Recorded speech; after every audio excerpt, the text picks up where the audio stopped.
Hello friends, good evening. আজকে সকাল সকাল মা বাজারে গিয়েছিল। তো মা বাজার থেকে আসবার সময় কই মাছ নিয়ে এসেছে।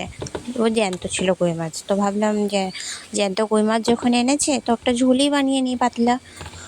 তো প্রথমে মাছগুলোকে ম্যারিনেট করে ওটাকে ভেজে নিয়েছি। একটু হালকা পাতলা করে ভেজে নেবো, বেশি কড়া করে ভাজবো না।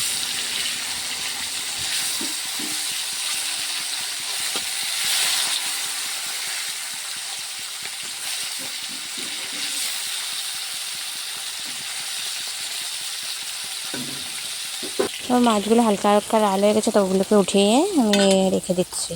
মাছগুলো হালকা পাতলা করে লাল লাল করে ভেজে নিয়েছি, এখন তুলে রেখে নেবো। বাকি মাছগুলো এরকম এক এক করে ভেজে নেব। তারপর মাছের সম্বাসে আমি দিয়ে দিয়েছি কালি জিরা আর পেঁয়াজ দিয়ে ওর মধ্যে কুমড়ো ডোকা আলু এটিকে ভেজে নেব লাল লাল, একটু হালকা পাতলা লাল লাল হলে পরে ভেজে নেব। তারপরে ওর মধ্যে একে একে আমি দিয়ে দেবো হলুদের গুঁড়ো দেওয়ার পরে লবণ দিয়ে দেবো। লবণ দেওয়ার পরে ভালো থেকে পাতলা নাড়িয়ে নেব। দেখুন ভাজা ভাজা হয়ে গেছে। ওর মধ্যে পেঁয়াজ বাটা, কাঁচামরিচ বাটা যা ছিল ওটাকে দিয়ে দিয়েছি। দিয়ে এটা কাঁচা স্মেলটা যাওয়া অবধি আমি ভালো থেকে ভেজে নেবো পেঁয়াজটাকে। তারপরে আমি এক একে জিরের গুঁড়ো দিয়ে দিচ্ছি। জিরের গুঁড়ো দেওয়ার পরে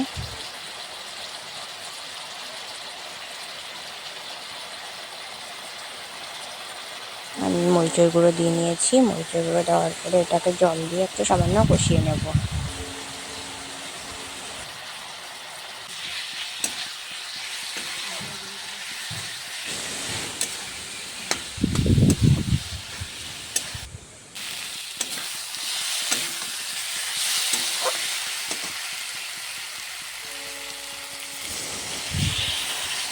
তারপর আমি এটাকে জল দিয়ে দিয়েছি। বেশি ঝোল করবো না, একটু গায়ে মাখিয়ে রাখবো।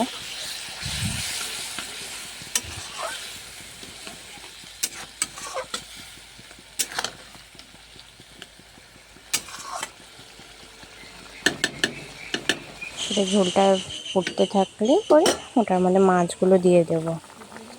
ভেজে রাখা মাছ দিয়ে নিয়েছি। মাছ দেওয়ার সাথে সাথে ওটাকে উপর নিচ করে দেব।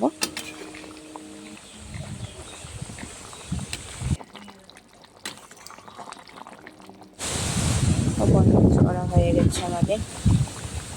একটু ফুটলে আমি নামিয়ে নেব। একটু চিনি দিয়ে দেবো, নামানোর আগে একটু চিনি দিয়ে দেবো।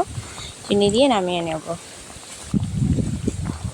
তারপরে মাছ আমাদের রেডি হয়ে গেছে। মাছটাকে এখন আমি নামিয়ে নেব।